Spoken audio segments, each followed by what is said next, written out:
Hey guys, welcome back to today's video. Today is Friday, October 10th, 2025, and today we are going to be talking about the New York City mayoral election. And a brand new poll that's just been released from Quinnipiac University, the first major poll to be released after Eric Adams, the independent former Democratic mayor of New York City, who was running for re-election, who decided that just a week ago he was going to drop out of the race and did not endorse anybody in this three-way race between Republican Curtis Sliwa, Independent Andrew Cuomo, and Democrat Zohran Mamdani in this race, that Mamdani still maintains a very large lead over Andrew Cuomo in this three-way race, making it ultimately very difficult to see, with 3 weeks to go, any pathway but Mamdani becoming the next mayor of New York City.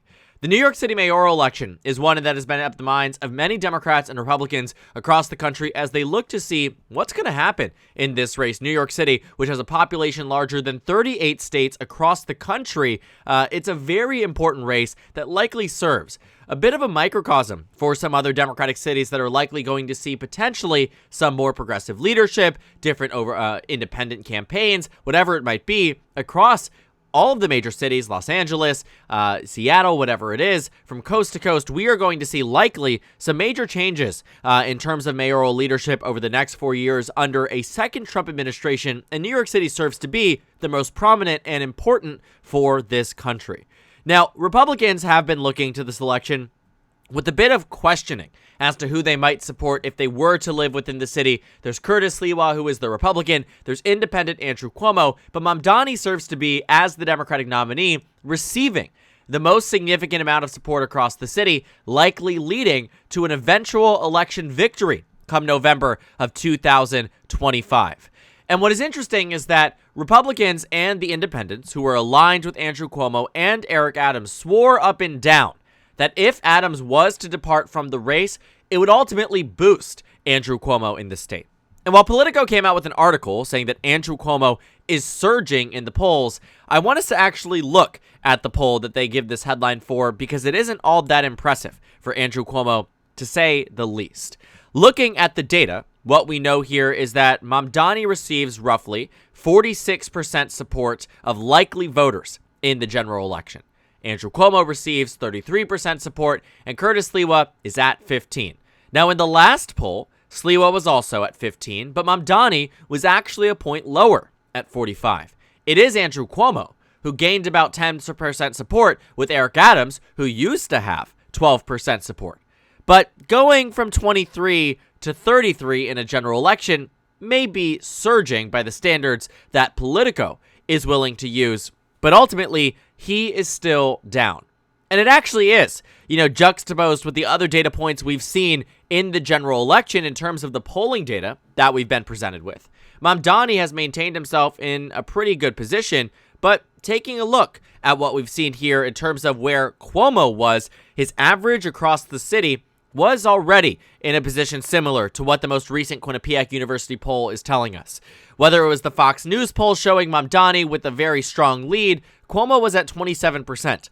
This is just a 6-point lead. The other aspect of the Fox News poll amongst likely voters showed Cuomo at 29%. It's a 4-point advantage relative to that one. Suffolk University had him at 25, YouGov and CBS had him at 30, and so for to see him at 33%, it isn't all that great. And this consolidation might be happening on the side of Andrew Cuomo, but it isn't changing the way voters view about Mamdani supporting him in this race. The big thing that they pick up on is enthusiasm. Whether or not voters are enthusiastic or not at backing their nominee. For Mamdani, 90% say they are somewhat or very enthusiastic. This enthusiasm factor that we might have seen in the 2024 election not pan out to an election victory for Kamala Harris absolutely panned out for one in New York City for Mamdani in the primary, where the polls were missing huge subsections of the New York City population that were all in for Zohran, but did not get captured by the traditional means because the electorate that had been previewed and modeled in these polls was fundamentally dramatically different from that of what the actual electorate was, because they were basing it off historical data when voters had never really been inspired or enthusiastic about anyone in previous primary elections. But in this one, it was Mamdani who 1 out of 4 of his voters in the primary had never voted in a Democratic primary either ever or since 2012, which largely means ever. And so thinking about this, I buy it, that 90% of the voters backing Mamdani are very or somewhat enthusiastic. For Sliwa, the Republican, 85% say they are very or somewhat enthusiastic, and honestly, that makes a lot of sense. He's the Republican who has maintained he's not dropping out to endorse the COVID governor. This is a Democrat, Andrew Cuomo, and Curtis Sliwa, as a longtime Republican, is fundamentally at odds with the positioning and the standpoints of Andrew Cuomo, even if he might find himself slightly closer to Cuomo over Mamdani. But it doesn't matter. He's not dropping out of the race, and his voters love him for that. 70% of Sliwa's voters, the data tells us, would not consider voting for Mamdani or Cuomo in the general election and would just not vote at all, meaning that this idea that the consolidation is happening, as we've seen, evidently, with Adams removing himself from the race, and yet Mamdani's still up double digits, chances are that it is Curtis Sliwa, even if he drops out, that Cuomo doesn't receive the bump that he so painstakingly wants in this race. But it gets worse for him. While 85% of the Republican voters are all in for Sliwa, and 90% of Mamdani voters are all in for him, amongst those backing Andrew Cuomo, just 69% say they are very or somewhat enthusiastic. Just 69% in this race. Stark contrast between 85 and 90. And of those who have their minds made up, this is the big one, about how dead set are the voters on Mamdani's camps, Cuomo's camps, Sliwa's camp, how dead set are they on voting for their respective candidate 3 weeks out from the election? Amongst likely voters backing Mamdani, 87% say that it is not likely or likely at all that they will change their minds. Just 12% say it's somewhat likely, and 2% say very likely. Very little compared to Sliwa, who finds himself at just 81% saying it's not so likely that they change their minds, leaving roughly 20% of his supporters saying they might change their mind. But for Andrew Cuomo, who you should find that those who are backing him needs to be the highest, just 73% of his voters say it is not so likely or not likely at all that they end up changing their minds before the election, meaning that 1 in 4 voters for Andrew Cuomo is leaving open the idea that they might vote for somebody else. And of course, in terms of favorability, Mamdani, despite the onslaught of attack ads that he has seen face him in this city, maintains himself as the most popular politician running for mayor.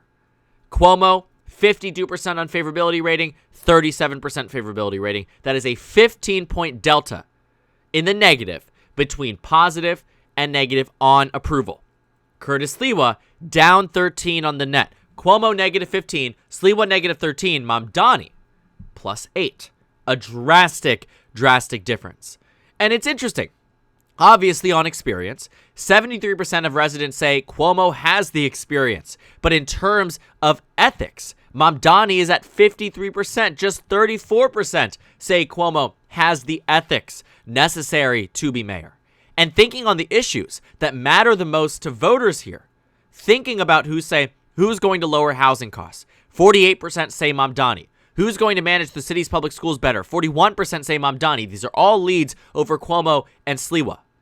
To make sure New York City's interests are best represented against Donald Trump, Mamdani leads that. Keeping you and your family safe, Mamdani leads that. The only one that Cuomo takes an advantage on is growing the city's economy. But that isn't going to be what wins Cuomo this race, because he isn't going to win it. And in terms of how voters believe all of these candidates are best suited to handle the Israel-Hamas conflict, that's the way it's written out in the poll, 41% say Mamdani, just 26% say Andrew Cuomo. On every metric, Mamdani is still that guy. And no matter how much Cuomo so desperately wants it to be different, the lead is not shrinking in any meaningful way. And this idea of Cuomo surging in a poll might sure suggest he's gained 10 points. But relative to the average, certainly not all that impressive. And even with this 10-point gain, he's still losing by double digits. which is why even the markets, and we don't like to talk about betting markets that much, but sometimes they provide insight to what the, political analyst world is expecting in this race. And believe it or not, Mamdani's chances of winning today are higher than where they were at the end of July, even with Eric Adams in the race and a widely expected four-way race. Now that it's down to three, people thought maybe this would be the narrowing up. It is in fact not narrowing up. And thinking about where Mamdani is today, 86% on Kalshi, 89.5% on Polymarket. If I was someone looking at this from the Mamdani camp, you can say Mamdani's going to win, he's going to lose. These are all things that the analysts on the mainstream media will say, but they can look at things like this and the metrics like these that we see from Quinnipiac University that are so painstakingly clear that Mamdani is the favorite and has continued to be so no matter what Cuomo, Adams, Sliwa have thrown at him over the past few months. And I think that really goes to show exactly why you see this consolidation behind Mamdani. I made a point of talking about it when the endorsement first came in from Kathy Hochul, but it wasn't just an accident that it happened. It was the product of Kathy Hochul seeing that voters and legions of voters were backing Mamdani in a record way, in a way they had not felt inspired or enthusiastic about any Democrat, including Governor Kathy Hochul herself, in a very long time.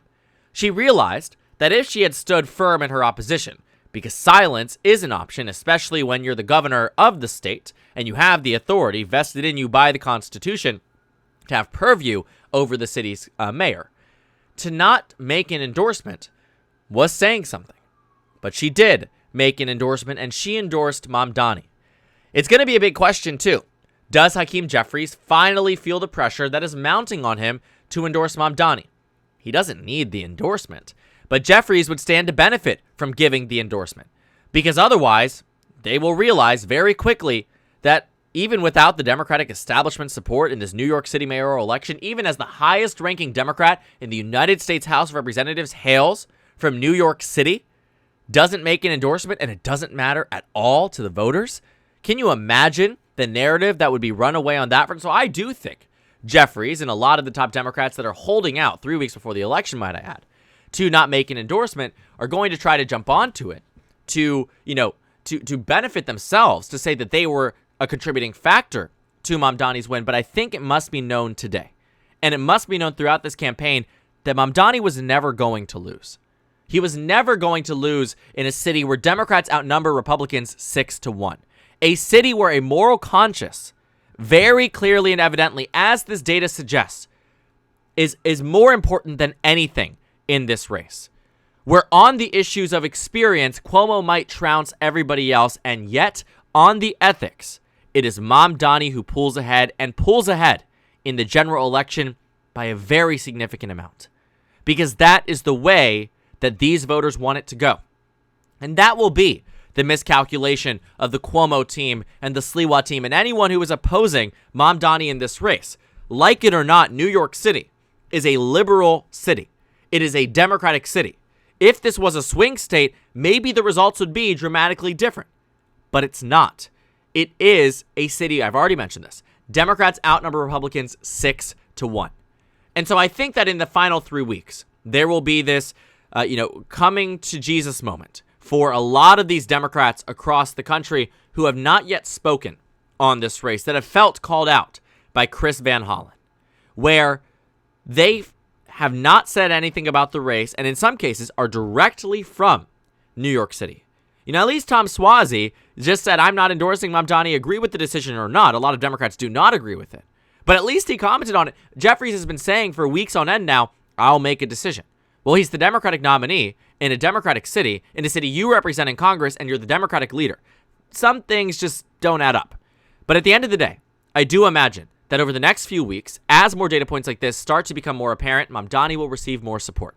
And I do not think it will be integral or necessary for his success. But I do think it will be something that happens, because I do think people have the ability to read the writing on the wall, and I think they will in this case. And so, when it comes down to this most recent poll, despite all odds, seemingly all odds, but he was never going to lose, Mamdani still maintains a massive lead in New York City mayoral election. So thank you guys so much for watching this video. Make sure to comment down suggestions below. Subscribe on the left if you haven't already, and check out the Instagram and Twitter. At the bottom left of the screen, there's also a Discord server for you to go ahead and join. On the screen, there's a video for you to watch, and then a playlist for my 2025 election analysis videos. Again, thank you guys so much for watching, and I will see you all tomorrow.